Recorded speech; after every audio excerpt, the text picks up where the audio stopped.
Señor fiscal, estos tribunales no van a funcionar solo para establecer la verdad frente a los crímenes que ha cometido las FARC, sino también frente a lo que tiene que ver con todos los actores del conflicto, tal y como lo dejó entrever alias Timochenko en su declaración. ¿20 magistrados son suficientes para esa cantidad de casos que muy seguramente tendrá que abordar ese sistema de justicia? Pues realmente es un tribunal que va a empezar y que tiene un desafío colosal, como es el de investigar y juzgar 50 años de conflicto en Colombia. No conozco el número preciso de magistrados que van a conformar este tribunal. Creo que el ministro de Justicia ha hablado de 20 magistrados, pero me parece que el desafío es muy grande, además porque le toca investigar y juzgar a todos los actores del conflicto, a la insurgencia, a la fuerza pública y al entorno del paramilitarismo. Creo que puede ser un número insuficiente frente al desafío que tiene este modelo de jurisdicción especial para la paz. Señor fiscal, ¿y a usted le gustaría ser quizás uno de esos magistrados? Me gustaría, pero no puedo. Estaría impedido porque yo soy fiscal general de la Nación, tengo a cargo la responsabilidad de presentar los informes sobre las graves violaciones a los derechos humanos antes del 23 de marzo del próximo año, no solamente de las FARC, sino de miembros de la fuerza pública, y por lo tanto, después de haber integrado los cuerpos de investigación y dirigir la Fiscalía General de la Nación, estaría impedido para participar como juez en este tribunal. No podría ser juez y parte. Fiscal, y teniendo en cuenta el momento, digamos, histórico que vive el país, en este momento, ¿el periodo suyo finaliza indiscutiblemente el otro año o es posible que usted se quede un poco más de tiempo teniendo en cuenta la importancia que tiene la implementación de estos acuerdos de justicia transicional? No, mi periodo vence el 28 de marzo del próximo año. Es un periodo personal que inexorablemente debo acatar. Y lo importante no es la persona del fiscal general de la Nación, lo importante es que ya hay un diseño institucional que se produjo como consecuencia de la modernización de la Fiscalía, donde implementamos nuevos métodos de investigación, sobre todo frente a violaciones masivas a los derechos humanos, y pues la tarea de continuar con las investigaciones, las macroimputaciones, el análisis de los delitos de sistema, la investigación sobre organizaciones que han actuado en el conflicto, pues ya le corresponderá al próximo fiscal general de la Nación a partir del 29 de marzo del próximo año. Señor fiscal, todos los procesos que adelanta la Fiscalía en este momento, que según hemos tenido información, son contra más de 15.000 integrantes de las FARC, ¿todos los procesos que manejaba la Fiscalía serán trasladados a estos tribunales?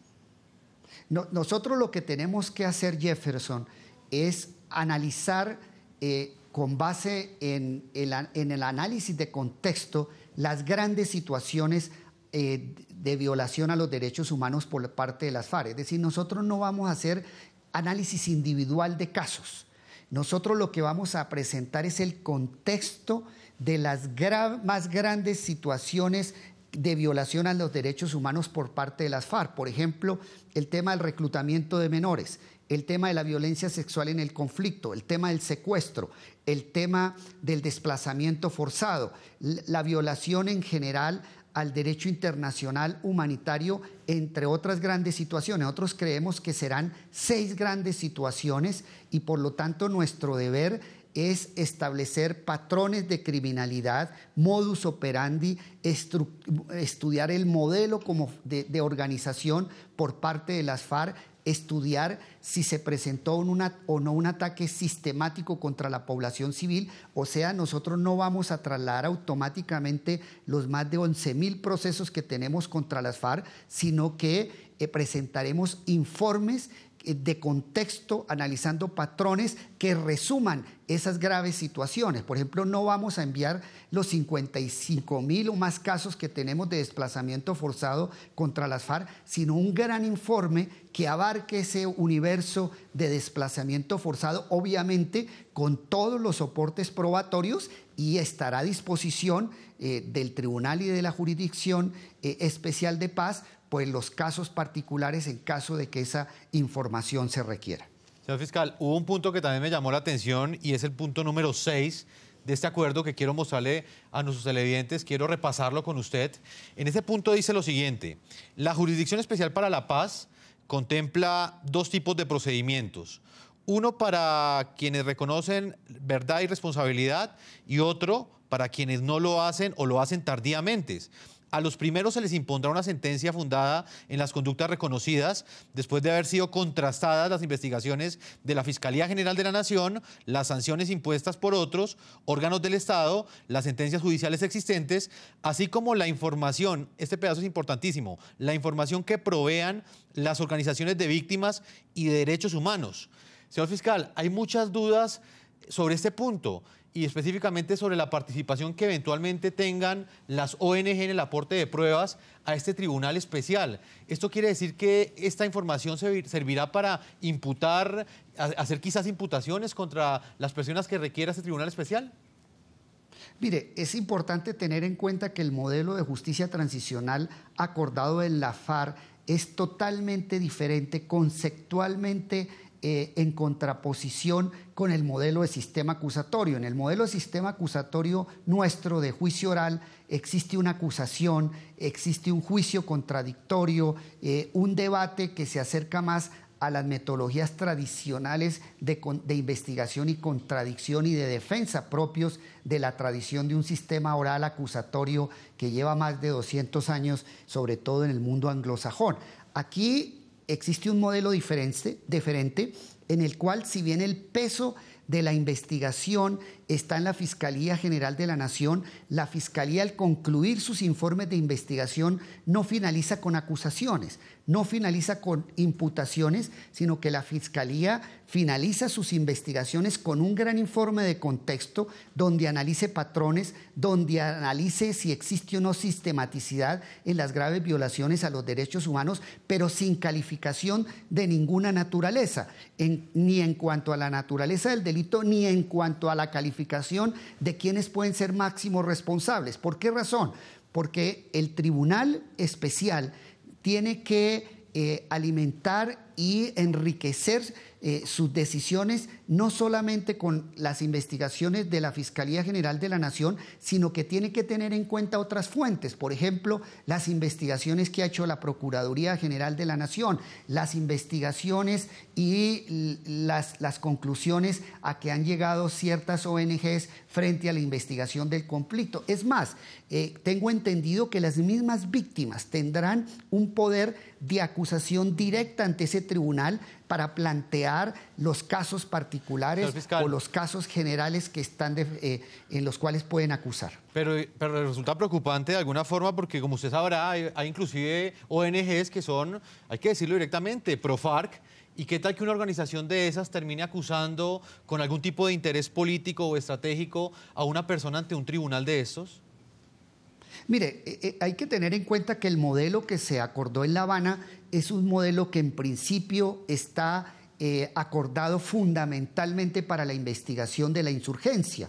Es un modelo que está acordado para investigar a las FARC, para investigar al ELN, si ellos entran en el proceso de justicia transicional. Pero es un modelo que es de fuentes abiertas, porque el tribunal va a recibir todo tipo de información que en estricto sentido no son acusaciones, no son imputaciones, sino que recibe todo el material probatorio que tengan, todas las evidencias, recoge toda la información y a través de una contradicción en un escenario de justicia restaurativa donde las FARC asuman responsabilidades, donde expliquen la situación después de oír a las víctimas, después de depurar absolutamente toda la información que reciban, pues dictarán las sentencias correspondientes. No le veo riesgo alguno. La importancia del modelo es que es muy abierto porque de lo que se trata es de investigar y juzgar el mayor universo posible de violaciones masivas a los derechos humanos por parte de las FARC.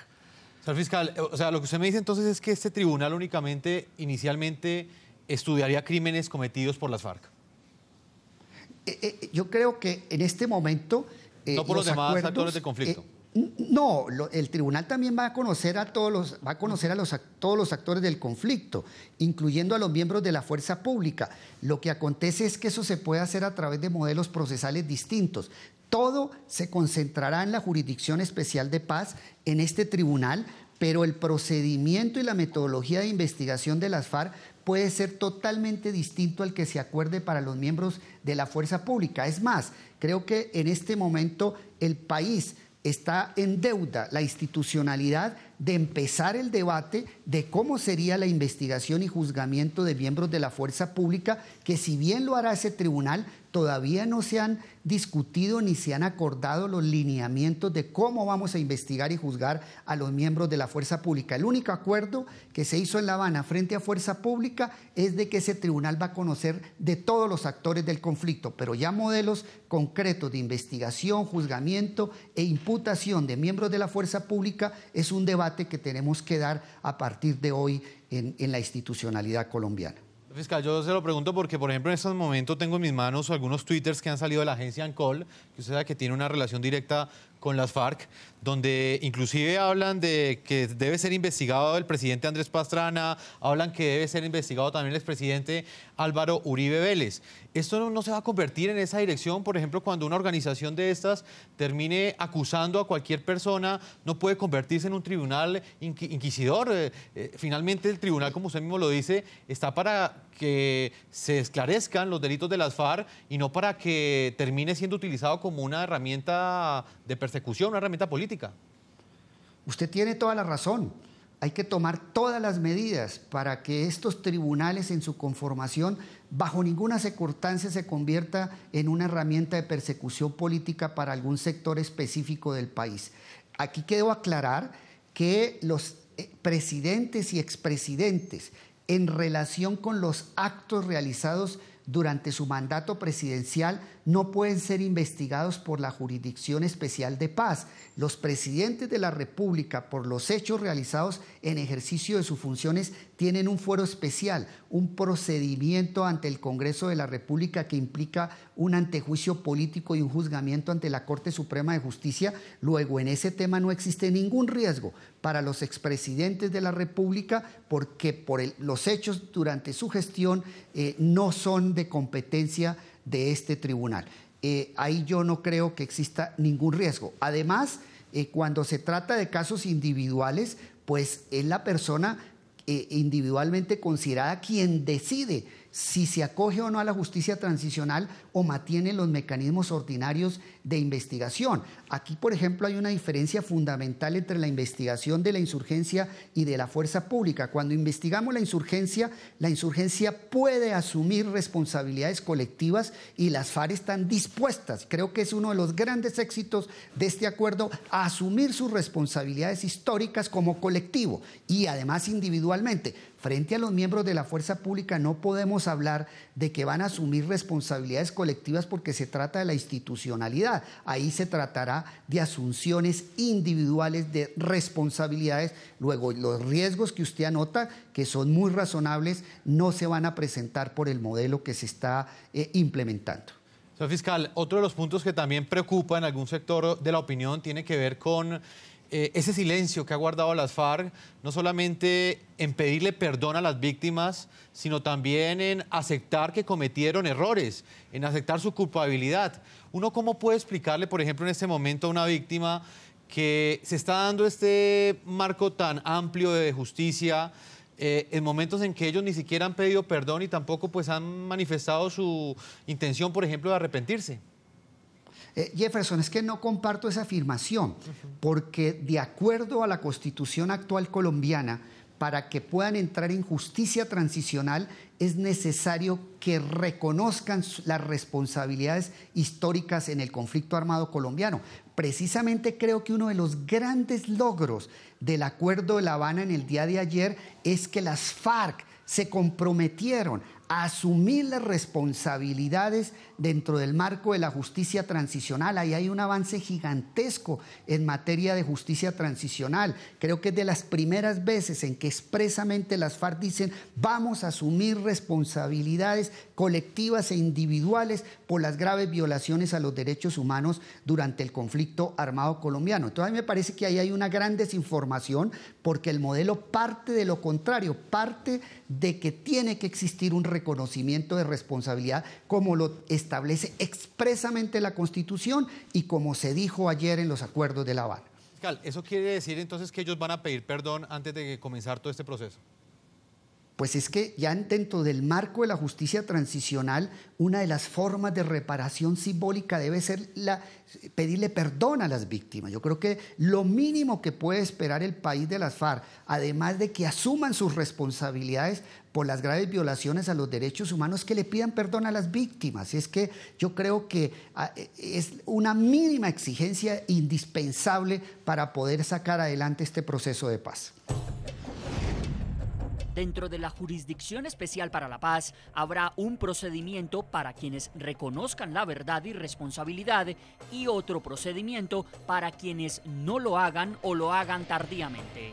A los primeros se les impondrá una sentencia fundada en las conductas reconocidas después de haber sido contrastadas las investigaciones de la Fiscalía General de la Nación, las sanciones impuestas por otros órganos del Estado, las sentencias judiciales existentes, así como la información que provean las organizaciones de víctimas y de derechos humanos. Los segundos enfrentarán un juicio contradictorio ante el tribunal. Según el acuerdo, las sanciones que imponga el tribunal a quienes reconozcan responsabilidades por los delitos competencia del llamado Sistema Integral de Verdad, Justicia, Reparación y No Repetición deberán tener la mayor función restaurativa y reparadora del daño causado. Estas sanciones tendrán un componente de restricción efectiva de la libertad y otro de restauración y reparación a las víctimas, que garantice el cumplimiento de las funciones reparadoras y restauradoras de las mismas mediante la realización de trabajos, obras y actividades. Las sanciones para quienes reconozcan delitos muy graves tendrán un mínimo de duración de cumplimiento de 5 años y un máximo de 8 de restricción efectiva de la libertad en condiciones especiales. Las personas que reconozcan de manera tardía sus delitos muy graves serán sancionadas con pena de prisión de 5 a 8 años en condiciones ordinarias. Para tener derecho a la pena alternativa, se requerirá que el beneficiario se comprometa a contribuir con su resocialización a través del trabajo, capacitación o estudio durante el tiempo que permanezca privado de la libertad. Las personas que se nieguen a reconocer su responsabilidad y resulten culpables serán condenadas a pena de prisión hasta de 20 años en condiciones ordinarias. Quiero hacerle otra pregunta, señor fiscal, y tiene que ver con esta pedagogía que estamos tratando de hacer con nuestros televidentes para entender en toda su dimensión este acuerdo. ¿Qué significa una sanción restrictiva de la libertad? O sea, ¿cuál es la diferencia entre una sanción restrictiva, tal y como lo dice el acuerdo, y una privación de la libertad efectiva? Lo primero que hay que tener en cuenta es de que se pactaron varios modelos de justicia transicional.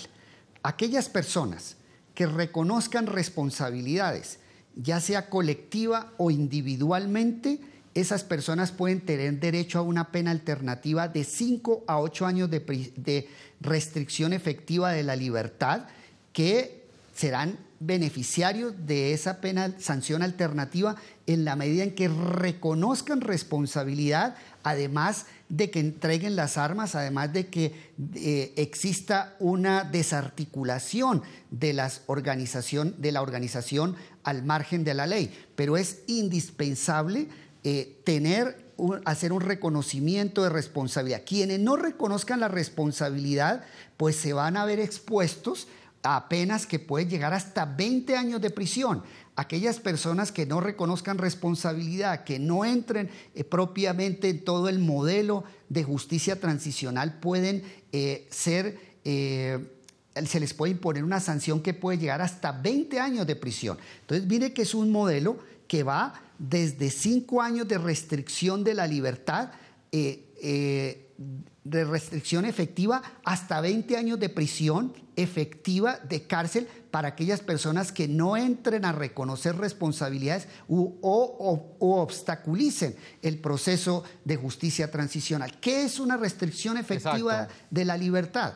Es, por ejemplo, la obligación de permanecer en ciertas partes del territorio nacional. No es como lo están diciendo algunos críticos que se va a dar Colombia por cárcel, sino que es la obligación de permanecer, por ejemplo, en un municipio determinado, en una zona bajo vigilancia del Estado, con una vigilancia especial de autoridades estatales o internacionales que verifiquen el cumplimiento de esas sanciones efectivas de restricción de la libertad.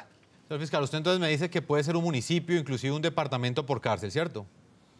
Sí, esa es la posibilidad que se abre. ¿Cuál municipio, cuál departamento, cuál zona o cuál establecimiento agrícola, etcétera, etcétera, tendrá que fijarlo la ley, el Congreso de la República, en desarrollo de los acuerdos de La Habana y después de un debate democrático y deliberativo que tendrá que hacer en su momento el Congreso de la República? Señor fiscal, yo le pido que me espere unos segunditos. Vamos a hacer una primera pausa a comerciales. Estamos hablando con el fiscal general de Colombia, quien nos está explicando en qué consiste ese acuerdo al que llegó el presidente Juan Manuel Santos con el grupo criminal de las FARC. Hoy les estamos preguntando a nuestros televidentes su opinión sobre este acuerdo que fue pactado entre el gobierno colombiano y las FARC. Sus opiniones en las cuentas de Twitter que están apareciendo en la parte inferior de nuestra pantalla. Voy a leer algunas de los mensajes que nos llegan en este momento. Francisco Acosta dice: el pacto del gobierno con las FARC acaba con el concepto que siempre habíamos manejado de lo que es la justicia. Armando Navarro dice: paso histórico hacia el fin del conflicto armado en Colombia y un tapaboca para muchos opositores. Y José Luis Rodríguez dice: la impunidad va a generar más violencia de la que hay ahora. Error garrafal. Opiniones de algunos de nuestros televidentes. Vamos a una primera pausa y ya regresamos a este programa La Noche. Ya regresamos con La Noche.